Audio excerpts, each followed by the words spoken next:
ሰላም ጤና ይስጥልን የጣና ቲቪ ተከታታይ ቤተሰቦቻችን፣ እነሆ የሰዓቱን የጣቢያችን ዜና መረጃና ዜና ትንታኔዎቻችን ይዘንላችሁ ቀርበናል። አክብሮታዊ ግብዣችንን እያስቀደምን በቅድሚያም አበይቶችን እናቀርብላችኋለን። በጎጃም እጅን ባፍ የሚያስጭን የዕለቱ አነጋጋሪ ድል ተመዝግቧል። አንድ የሻለቃ ጦር ሙሉ ያለቀበት ከባድ ውጊያ ሲካሄድ ውሏል። በአውደ ውጊያው የተመዘገቡ ድሎችን ቀጥታ ከግንባር ይዘናል። በሌላ በኩል በዚሁ የጎጃም ቀጠና የወረዳ ሚሊሻ ጽሕፈት ቤት ኃላፊው የፋኖ ኃይሎችን መቀላቀሉ ተሰምተዋል። የመቶ አለቃ ማዕረግ ያለው ይህ አመራር ፋኖን መቀላቀሉን ተከትሎ አፋብን በሕዝብ ግንኙነት መምሪያው በኩል ያስተላለፈው መልእክት አለው። አብራችሁን ስትዘልቁ ትሰሙታላችሁ። በፋኖ ኃይሎችና በአገዛዙ ጦር መካከል በሸዋ ቀጠና አዳዲስ የውጊያ ግንባሮች ተከፍተው ውለዋል። በተለይም ከደብረ ብርሃን በቅርብ ርቀት በምትገኘው በባሶና ወረዳ ሮብ ገበያ ቀበሌ በዋለው ውጊያ የፋኖ ኃይሎች በአገዛዙ ጦር ላይ በወሰዱት ድንገተኛ ጥቃት ድል መቀዳጀታቸው ተሰምተዋል። አማራን የነካ የለውም በረካ እንዲሉ በዚሁ የሸዋ ቀጠና አንድ ወታደራዊ ተሽከርካሪ ከነ ሙሉ የመከላከያ ሰራዊቱ አባላቱ በጉዞ ላይ እያለ ተገልብጦ ሰራዊቱ በሙሉ ማለቁን ሰምተናል። ከሞላሌ ከተማ ወደ ሰላ ድንጋይ ከተማ በጉዞ ላይ እያለ ስለተገለበጠው ወታደራዊ ተሽከርካሪና የጉዳት መጠን የአካባቢው የዓይን እማኞችን ቃል ይዘናል። የብልጽግናው የደህንነት ሹም ከፍተኛ የጤና መናጋት ገጥሟቸው ከሀገር መውጣታቸው ተሰምተዋል። የደህንነት ሹሙ የጤና ሁኔታ በሀገር ውስጥ የማይቻል መሆኑን ተከትሎ ከሀገር መውጣታቸው አነጋጋሪ ሆኗል። ባለስልጣኑ ምን ገጠማቸው የሚለውን ጨምሮ ስለሚመሩት ተቋም የምንላችኋለን። አብራችሁን ስትዘልቁ ሙሉ መረጃውን ትሰሙታላችሁ። የኢራን አሜሪካ የተኩስ አቁም ስምምነት በእስራኤሉ የተቃውሞ ፖለቲካ መሪ የፖለቲካና የስትራቴጂ ውድቀት በሚል ሲተች፣ ኢራን በበኩሏ የተኩስ አቁም ስምምነቱ ሊፈርስ ይችላል የሚል ማስጠንቀቂያ ሰጥታለች። የአሜሪካ መከላከያ ሚኒስቴር ደግሞ በኢራን ላይ ወሳኝ ወታደራዊ ድል ተቀዳጅተናል ሲሉ አነጋጋሪ አስተያየት ሰጥተዋል። ለሰዓቱ የመረጥንላችሁ ዜና ትንታኔያችን ነው። እነዚህንና ሌሎችን ይዘናል። አሁን ወደ ዝርዝር መረጃዎቹ እናምራለን።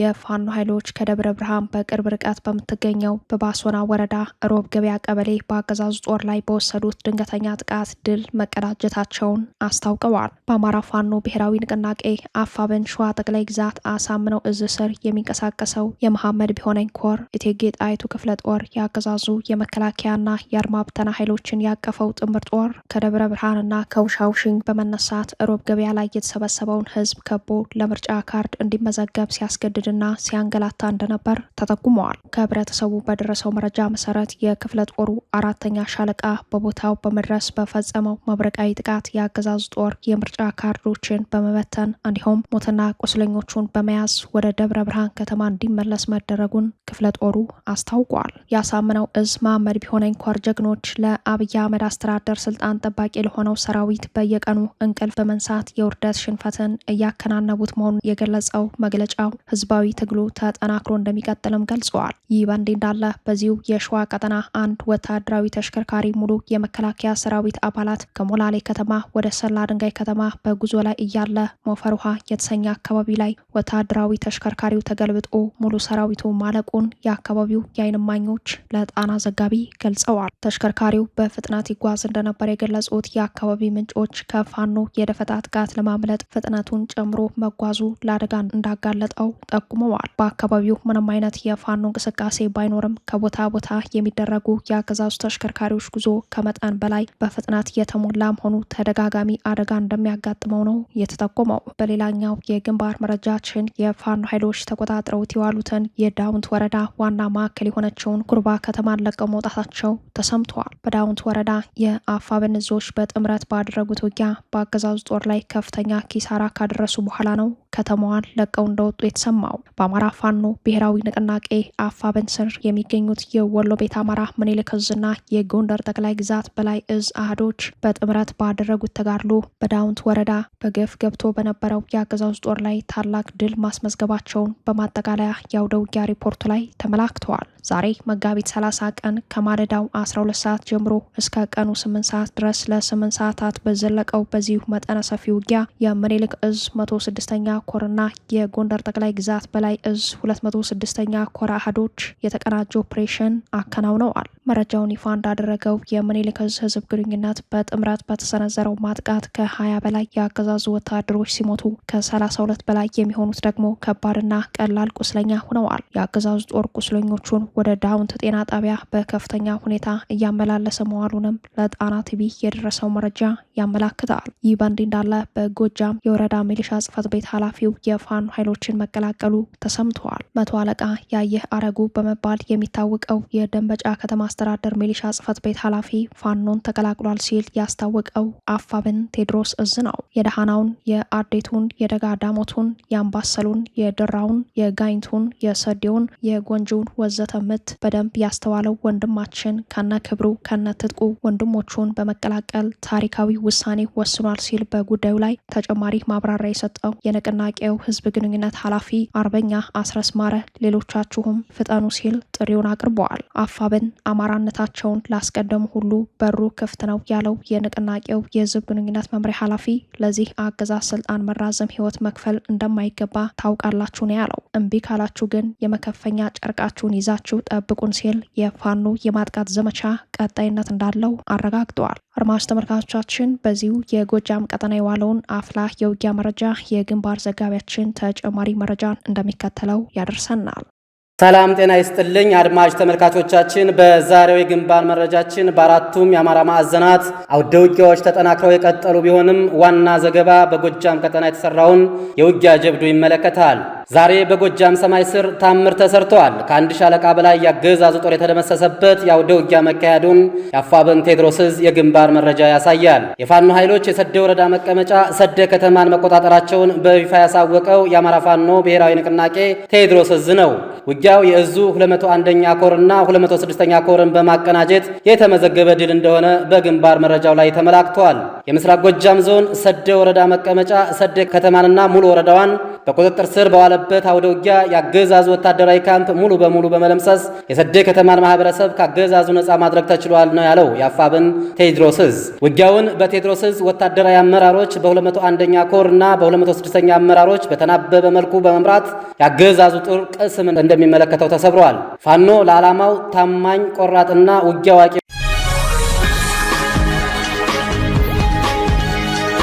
የብልጽግናው የደህንነት ሹም ከፍተኛ የጤና መናጋት ገጥሟቸው ከሀገር መውጣታቸው ተሰምተዋል። የደህንነት ሹሙ የጤና ሁኔታ በሀገር ውስጥ የማይቻል መሆኑን ተከትሎ ከሀገር እንደወጡ ተሰምተዋል። የብልጽግና ብሔራዊ መረጃና ደህንነት አገልግሎት ዋና ዳይሬክተር የሆኑት ሬድዋን ሁሴን ባጋጠማቸው የጤና መናጋት የተነሳ ለሕክምና ከሀገር መውጣታቸው ተሰምተዋል። የደህንነት ሹሙ በአሁኑ ሰዓት ለብልጽግናው አለቃ አንጻራዊ ታማኒነት ካላቸው ሹመኞቻቸው አንደኛው መሆናቸውን የሚያወሱ የመረጃ ምንጮች ሬድዋን ያልተለመደ የጤና እክል የገጠማቸው መሆኑን ተከትሎ ለተሻለ ሕክምና ወደ ውጭ ሀገር ማምራታቸው ተጠቁመዋል። ባለስልጣኑ በሀገር ውስጥ ሆስፒታል ሲታከሙ ከቆዩ በኋላ ነው አሁን ላይ ወደ ውጭ ያቀኑት። ከፍተኛ የብልጽግና ባለስልጣናት ከሀገር እንዳይወጡ ቁጥጥር በሚደረግበት በዚህ ሰዓት የደህንነት ሹሙ ለሕክምና ከሀገር መውጣታቸው በሁለት መንገድ እንደሚታይ የሚያስረዱት የመረጃው ምንጮች በአንድ በኩል ባለስልጣኑ በስርዓቱ ዘንድ ያላቸውን ታማኝነት ያሳየ ነው ሲሉ፣ በሌላ በኩል ግን የህመማቸው መጠን ከፍ ያለ ከመሆኑ ጋር ተያይዞ ሊታይ የሚችል ነው ብለዋል። የብልጽግናው አገዛዝ እጅግ የተመረጡ ባለስልጣናት በዱባይ ቅንጡ ሆስፒታል ሕክምናቸውን እንደሚከታተሉ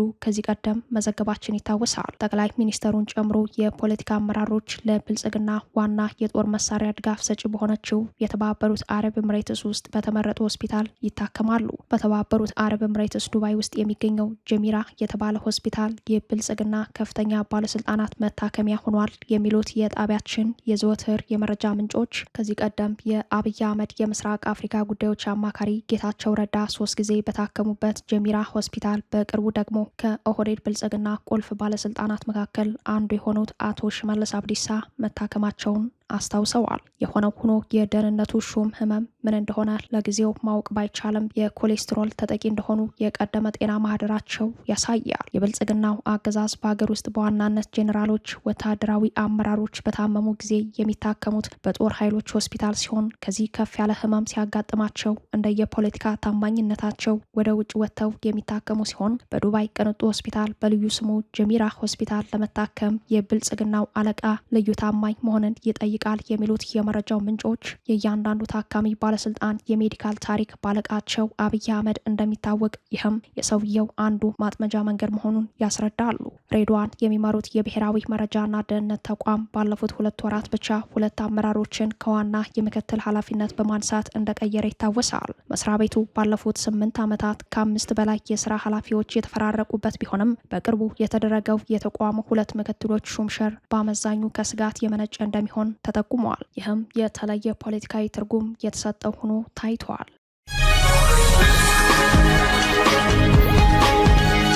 የኢራን አሜሪካ የተኩስ አቁም ስምምነት በእስራኤሉ የተቃውሞ ፖለቲካ መሪ የፖለቲካና የስትራቴጂ ውድቀት በሚል ሲተች፣ ኢራን በበኩሏ የተኩስ አቁም ስምምነቱ ሊፈርስ ይችላል የሚል ማስጠንቀቂያ ሰጥታለች። የአሜሪካ መከላከያ ሚኒስቴር ደግሞ በኢራን ላይ ወሳኝ ወታደራዊ ድል ተቀዳጅተናል ሲሉ አነጋጋሪ አስተያየት ሰጥተዋል። በአሜሪካና በኢራን መካከል የተደረሰውን የ2 ሳምንት የተኩስ አቁም ስምምነት የእስራኤል ጠቅላይ ሚኒስትር ቤንያሚን ኔታንያሁ መደገፋቸውን ተከትሎ በሀገሪቱ የውስጥ ፖለቲካ ላይ ከፍተኛ ተቃውሞ እየተቀሰቀሰ ይገኛል። የእስራኤል የተቃዋሚ ፓርቲ መሪ ያኢር ላፒድ በኤክስ ገጻቸው ባሰፈሩት መልእክት መንግስታቸው በፕሬዝዳንት ዶናልድ ትራምፕ አነሳሽነት የተደረሰውን ስምምነት መደገፉን ታሪካዊ የፖለቲካ ጥፋት ሲሉ ጠርተውታል። ላፒድ እንዳሉት በታሪካችን እንዲህ ያለ የፖለቲካ ማዕት አይተን አናውቅም። እስራኤል በብሔራዊ ደህንነታችን ዋነኛ ጉዳዮች ላይ ውሳኔ ሲተላለፍ በቦታው እንኳን አልነበረችም ብለዋል። ላፒድ ኔታንያሁን በትዕቢት በቸልተኝነትና በስትራቴጂካዊ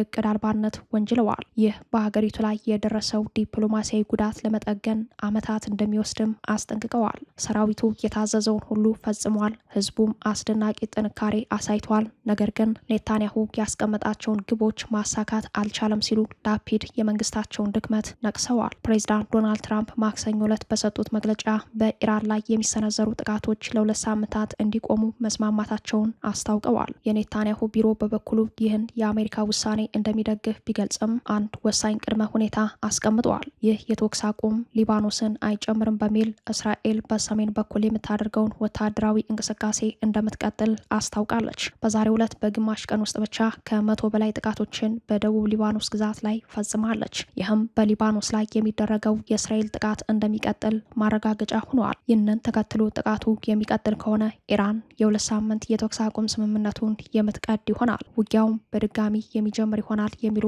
ማስጠንቀቂያዎች ከወደ ቴሄራን መውጣታቸው አልጀዚራ በዛሬው ሰበር ዜናው ዘግቧል። በሌላ በኩል እንደ ህንድ፣ ቱርክ፣ ግብጽና ኢራቅ ያሉ ሀገራት የተኩስ አቁም ስምምነቱን በበጎ ተቀብለውታል። ይህ እርምጃ በመካከለኛው ምስራቅ ለዘላቂ ሰላም መንገድ ይከፍታል የሚል ተስፋ እንዳላቸውም ገልጸዋል። ይሁን እንጂ ሩሲያ በበኩሏ የአሜሪካ ግብታዊና ያልተቆጠበ ጥቃት ከባድ ሽንፈት አስተናግዷል ስትል ስምምነቱን ተርጉመዋለች። ኔታንያሁ በሀገር ውስጥ እየደረሰባቸው ያለውን ጫና ተቋቁመው ለ2 ሳምንታት ጥቃቱን ያቆማሉ ወይስ በሊባኖስ በኩል ያለውን ግንባር በማቀጣጠል ምላሽ ይሰጣሉ የሚለው ጉዳይ የብዙዎች ስጋት ሆኗል። ይህ በእንዲህ እንዳለ የአሜሪካ መከላከያ ሚኒስተር ፒት ሄግሴስ በኢራን ላይ ወሳኝ ወታደራዊ ድል ተቀዳጅተናል ሲሉ ሀገራቸው ከደረሰባት ብሔራዊ ውርደት ለመውጣት የትራምፕን ፕሮፓጋንዳ ተቀላቅለዋል። የአሜሪካ መከላከያ ሚኒስተር ፒት ሄግሴስ ረቡዕ ዕለት ለጋዜጠኞች በሰጡት መግለጫ አሜሪካ በኢራን ላይ ወሳኝ ወታደራዊ ድል መጎናጸፏን በይፋ አስታውቀዋል። ሚኒስተሩ አክለው የተኩስ አቁም ስምምነቱ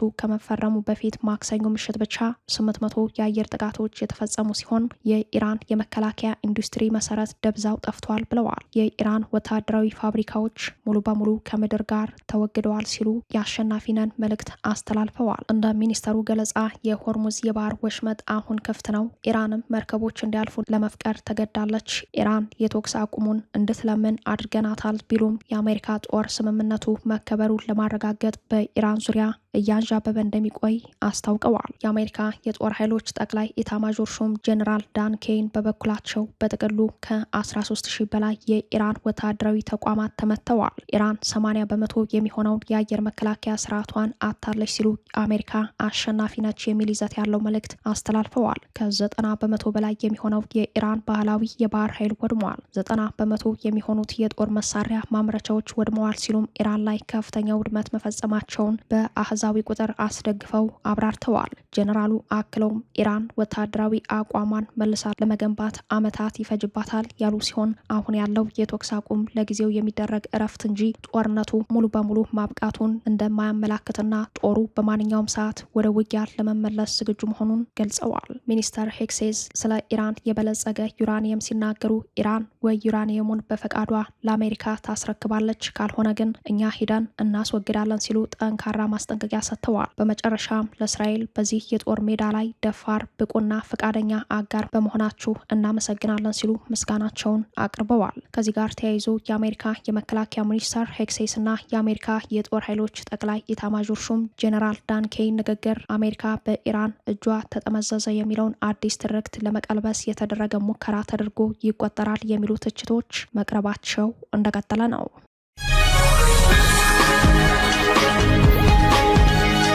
በኢራንና በአሜሪካ መካከል የሚደረገው ታሪካዊ ድርድር በከፍተኛ ባለስልጣናት ደረጃ ሊካሄድ ነው ሲባል የኢራኑ ፕሬዝዳንት በበኩላቸው የተኩስ አቁም ስምምነቱን የመሰረታዊ መርሆቻችን ድል ሲሉ ገልጸውታል። በኢራንና በአሜሪካ መካከል ለ2 ሳምንታት የተደረሰውን የተኩስ አቁም ስምምነት ተከትሎ የሁለቱ ሀገራት ከፍተኛ ልዑካን ቡድን በመጪው አርብ ፊት ለፊት ለመወያየት ቀጠሮ መያዛቸው ተሰምተዋል። እንደ አይኤስኤንኤ ዘገባ ከሆነ የቴሄራንን የልዑካን ቡድን የሚመሩት ተጽዕኖ ፈጣሪው የኢራን ፓርላማ አፈ ጉባኤ መሐመድ ባጋር ጋሊባፍ ናቸው። የአሜሪካን ልዑካን ቡድን የሚመሩት ደግሞ የአሜሪካው ምክትል ፕሬዚዳንት ጄዲ ቫንስ እንደሚሆኑ ተገልጸዋል። ይህ በምክትል ፕሬዚዳንትነትና በአፈ ጉባኤ ደረጃ የሚደረግ ቀጥተኛ ንግግር በሁለቱ ሀገራት ዲፕሎማሲያዊ ግንኙነት ውስጥ እጅግ ትልቅና ያልተለመደ እርምጃ ተደርጎ ተወስዷል። ዓለም በከፍተኛ ትኩረት እየተከታተለው ያለውን ኢራን ከአሜሪካ ጋር ስለምታደርገው ድርድር ተደራዳሪ ይሆናሉ የተባሉት የቴሄራን ባለስልጣን የቀድሞው የእስላማዊ አብዮት ዘቡ አዛዥ የነበሩት የአሁኑ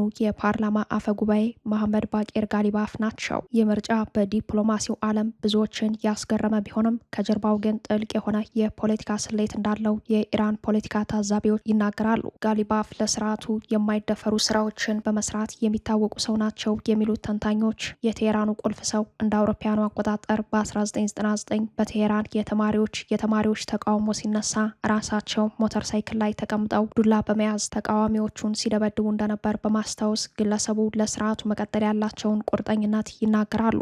ጄኔራልም ቢሆን ስርዓትን ለማስከበር ዱላ ይዞ አደባባይ መውጣት አለበት ባይ ናቸው። የእስላማዊ አብዮቱ ቁልፍ ሰው የሆኑት እኒህ ሹመኛ የኢራን ወኪል ሆነው እንደተሰየሙ ድርድሩንም ኢስላማባድ በመገኘት እንደሚመሩ ተዘግቧል። የኢራን የውጭ ጉዳይ ሚኒስተር አባስ አራግቺ ልምድ ያላቸው የኑክሌር ተደራዳሪና ከምዕራቡ ዓለም ሚዲያዎች አዘወትረው በመቅረብ የሚታወቁ ዲፕሎማት ቢሆኑም በኢራን አክራሪዎች ዘንድ እንደ ከዳተኛና ለአሜሪካ እጅ ሰጪ ይታያሉ። በኢራን እስላማዊ አብዮቱ አቀንቃኞች ዘንድ አንድ ዲፕሎማት ሲደራደር እንደ መሸነፍ ይቆጠራል። አንድ የቀድሞ የአብዮታዊ ዘብ ጄኔራል ሲደራደር ግን አሜሪካን በጉልበት ወደ ጠረጴዛ እንዳመጣ ተደርጎ ይወሰዳል የሚል ሀሳብ አለ። ጋሊባፍ በአሁኑ ሰዓት የኢራን ፓርላማ አፈ ጉባኤ ቢሆኑም ከዚህ ቀደም የኢራን እስላማዊ አብዮታዊ ዘብ የሆነውን የስርዓቱን ታማኝ ጦር በበላይነት የመሩ በመሆኑ ሰውየው ዛሬም እንደ አብዮታዊ ዘብ ጄኔራል ይቆጠራሉ። በኢራን መንግስታዊ መዋቅር ውስጥ ከአያቶላ ቀጥሎ ቁልፍ የስልጣን ቦታዎች ፕሬዝዳንቱና የፓርላማ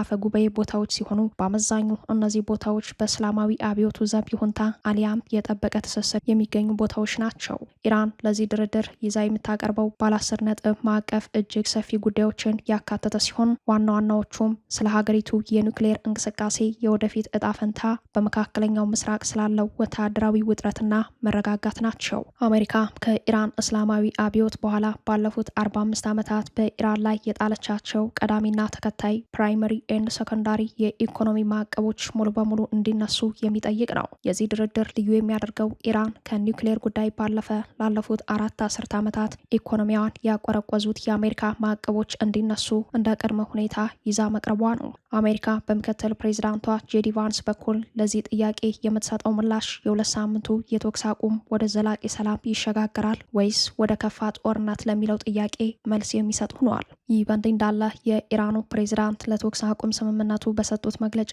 ስምምነቱ የመሰረታዊ መርሆቻችን ድል ነው ሲሉ ኢራን ለመርህ ተገዥ ነች በማለት ሀገራቸውን አወድሰዋል። ፕሬዝዳንቱ በመግለጫቸው የኢራን እስላማዊ ሪፐብሊክ የምትፈልጋቸውን ጠቅላላ መሰረታዊ መርሆች ያከበረ ነው ሲሉ የተኩስ አቁም ስምምነቱን አወድሰዋል። ፕሬዝዳንት ፔዚሽኪያን እንደጠቆሙት ዶናልድ ትራምፕ ይህ የ2 ሳምንት የሰላም ስምምነት እንዲሳካ ሲሉ በትናንትናው ምሽት ድርድር ላይ ኢራን ላነሳቻቸው በርካታ ነጥቦች እውቅና ሰጥተዋል ወይም ለስለስ ያለ አቋም አሳይተዋል። ይህም ስምምነቱ የአሜሪካን ፍላጎት ብቻ ሳይሆን የኢራንን ብሔራዊ ጥቅም ጭምር ያካተተ መሆኑን አመላክተዋል። ፕሬዝዳንቱ በንግግራቸው ወቅት ስምምነቱ የተገኘው በከንቱ እንዳልሆነ ሲያስረዱ እንዲህ ብለዋል። ይህ የተኩስ አቁም ስምምነት የኢራንን ፍላጎት በሚያረካ መልኩ የተደረሰው በታላቁ ሰማዕት መሪያችን አያቶላ ሀሜኒ ደምና በመላው የኢራን ሕዝብ በየግንባሩ በነበረው ጽኑ ተሳትፎ አማካኝነት የተገኘ ድል ነው ሲሉ አወድሰውታል። የፕሬዝዳንቱ መግለጫ በሀገር ውስጥ ካሉ የስምምነቱ ተቃዋሚዎች የሚሰነዘርባቸውን ትችት ለመከላከል የታለመ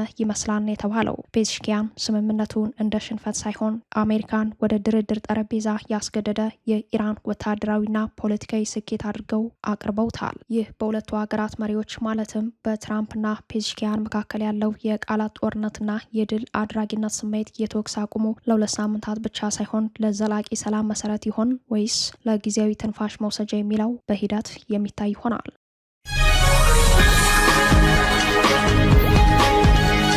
ክቡራትና ክቡራን ቤተሰቦቻችን ለሰዓቱ የተሰናዱት መረጃዎቻችን የተከታተሏችኋቸውን ይመስሉ ነበር። አብራችሁን ስለቆያችሁ ልባዊ ምስጋናችን ድረሳችሁ እያልን የጣና ቲቪ ወቅታዊ ዜናዎች፣ ትንታኔዎችና ልዩ ልዩ ፕሮግራሞች እንዲደርሷችሁ ቻናላችን ሰብስክራይብ በማድረግ ቤተሰብ ይሁኑ። በተሳትፎ የትግል ሚዲያው እንዲያጠናክሩ ጥሪያችን እናቀርባለን። ጣና ቲቪ ከሀቅ ጋር